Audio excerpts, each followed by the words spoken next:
तो कृष्णपाल गुर्जर की तरफ से ये बैठक हुई और उनके घर पे ये बैठक हुई थी। दरअसल इस पे हरियाणा की राजनीति को लेकर चर्चा की गई है और हरियाणा में किस तरीके से और भारतीय जनता पार्टी अपने 10 उम्मीदवार तय करेगी, उन उम्मीदवारों के नाम पर चर्चा की गई है।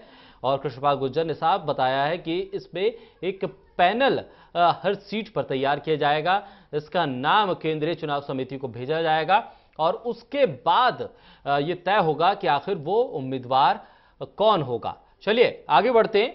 पलवल में हरियाणा के प्रदेश बीजेपी अध्यक्ष सुभाष बराला ने विरोधियों के आरोपों पर को खारिज किया, लेकिन जिस तरह से विरोधियों के आरोपों को खारिज कर भारतीय जनता पार्टी प्रदेश में ये बताने की कोशिश कर रही है कि जो बेहतर सरकार है उन्हीं के पास है। दरअसल इस बेहतर सरकार के इर्द गिर्द 10 सीटों का भी गणित है और उस गणित को साधने के लिए कृष्णपाल गुर्जर के घर पर बैठक हुई और बातचीत की हमारे संवाददाता विनोद लामा ने। केंद्रीय चुनाव समिति की बैठक के लिए जो स्थान चुना गया था वो स्थान था कृष्णपाल गुर्जर, केंद्रीय राज्य मंत्री थे, उनके आवास पर यह बैठक हुई है। कृष्णपाल जी हमारे साथ है। कृष्णपाल जी, पहला सवाल यही पूछूंगा कि इस चीज से ही केंद्रीय नेतृत्व की नजर में और आलाकमान से तमाम लोगों के नजर में क्या कद है, पता चल जाता है कि एक बैठक होनी थी अहम और बैठक आपके आवास पे हुई। देखिए, ये तय होने का पैमाना नहीं है।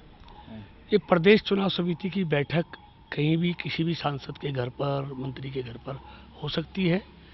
उसी निमित्त ये रूटीन की बैठक जो प्रदेश चुनाव समिति की वो हुई है, इसका मकसद कोई और नहीं निकालना चाहिए। किस तरह की रही बैठक, क्या कुछ चर्चा हुई है कुछ नामों पे? देखिए, जो आवेदन आए हैं प्रदेश से 10 की 10 लोकसभा सीटों पर, उन पर विस्तार से प्रदेश चुनाव समिति ने बातचीत की है।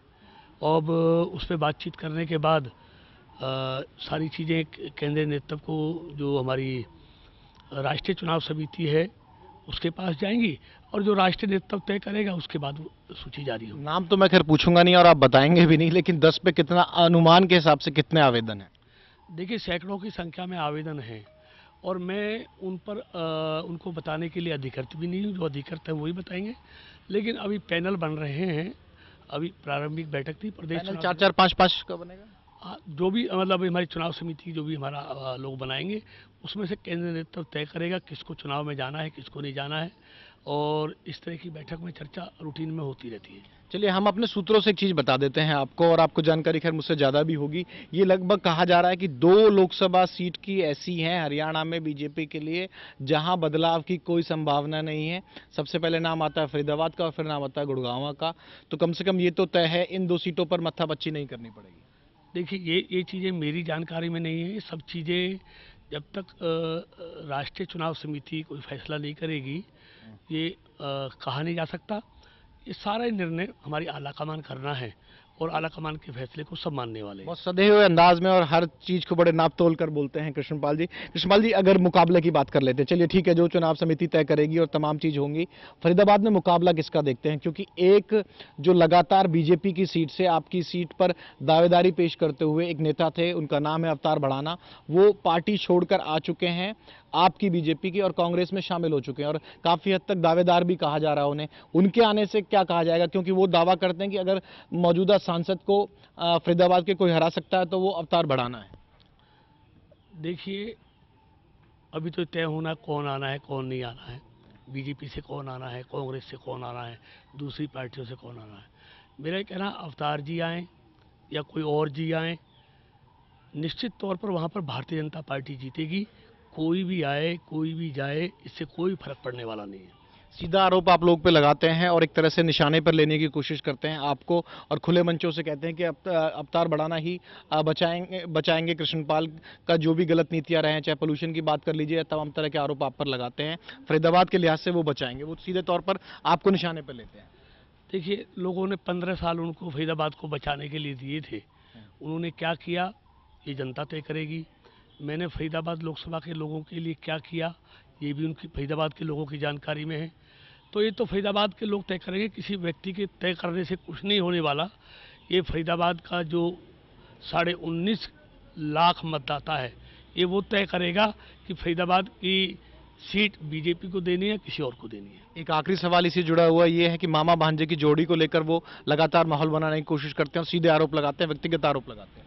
ये मामा भांजे की जोड़ी आज से नहीं है, पिछले 25 साल से है और हर बार ये इसी को टारगेट करते हैं। इसलिए मैं इसी बातों की चिंता नहीं करता और ना किसी के बारे में गलत बोलता हूँ।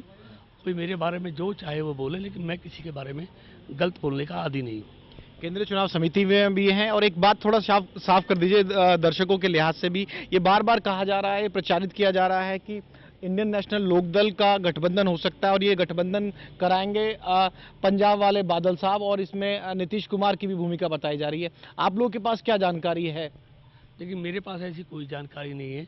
मेरे पास इतनी जानकारी है कि भारतीय जनता पार्टी हरियाणा की 10 सीटों पर चुनाव लड़ेगी, क्योंकि भारतीय जनता पार्टी का हरियाणा की 36 बिरादरी के साथ गठबंधन है, हरियाणा की जनता के साथ गठबंधन है, इसीलिए उसी के पास जाएगी आशीर्वाद मांगने के लिए। कृष्णपाल जी, फिर ये कहा क्यों जा रहा है? ये एक स्ट्रेटेजी देखते हैं, क्या देखते हैं? क्योंकि आप लोग के तो हर नेता मना कर रहा है और आप जानकारी दे रहे हैं वो भी मना है उसमें।